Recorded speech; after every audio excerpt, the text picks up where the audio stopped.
बिहार विधानसभा चुनाव के पहले जो एजेंडा चल रहा था चुनाव का वो था 15 साल बनाम 15 साल, जहां चर्चा हो रहा था क्राइम, रोजगार और जो विधि व्यवस्था है बिहार में उसकी। लगातार बात किया जा रहा था कि मुख्यमंत्री नीतीश कुमार ने जो 15 साल काम किया है वो बेहतर है या फिर पूर्व में जो 15 साल की सत्ता में लालू प्रसाद यादव और राबड़ी देवी का कार्यकाल रहा था वो ज़्यादा बेहतर था। लेकिन अब जो सियासी हलचल है वो कहीं ना कहीं किसानों पर आकर टिक गई है। बताते चले कि कृषि बिल जब राज्यसभा में पारित किया जा रहा था उस दौरान 8 राज्यसभा सांसदों ने रूल बुक फाड़ दिया और उपसभापति हरिवंश नारायण सिंह के पास जो माइक रखा था उसे तोड़ दिया गया, जिसके बाद हरिवंश नारायण सिंह ने एक्शन लेते हुए 8 राज्यसभा सांसदों को सस्पेंड किया।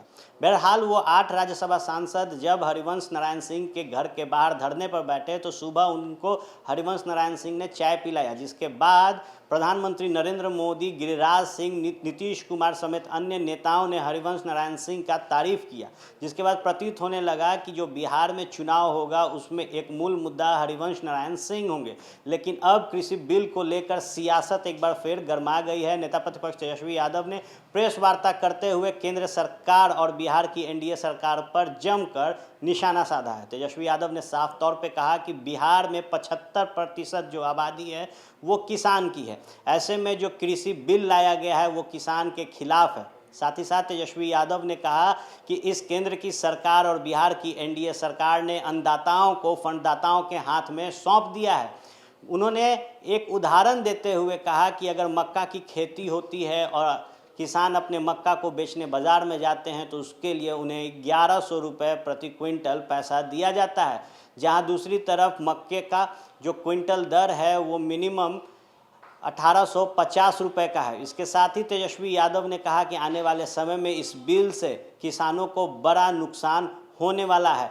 अन्नदाता जब भी अपने अनाज को बेचेंगे तो उस पर ये फंडदाता अपना हक जताएंगे। इसके साथ ही तेजस्वी यादव ने कहा कि हाल के दिनों की अगर बात की जाए और पहले जैसे किसान अपने अनाज को बेचते थे तो वो अपने गांव में ही, अपने प्रखंड में ही अनाज ठीक ढंग से बेच नहीं पाते थे। लेकिन अब जब शहरों में अनाज बेचने की बात की जा रही है तो किसानों को कितना बड़ा दिक्कत होगा वो इस बिल से अंदाज़ा लगाया जा सकता है। बहरहाल आप बने रहे फर्स्ट बिहार झारखंड के साथ, क्योंकि ये बिहार की राजनीति है, कब किस ओर चली जाए कोई नहीं जानता। मुद्दा हर कोई गढ़ते हैं लेकिन मुद्दों पर राजनीति करके सियासत के कुर्सी पर जो काबिज हो वही बिहार की राजनीति में सक्सेसफुल होता है। बने रहे फर्स्ट बिहार के साथ। धन्यवाद।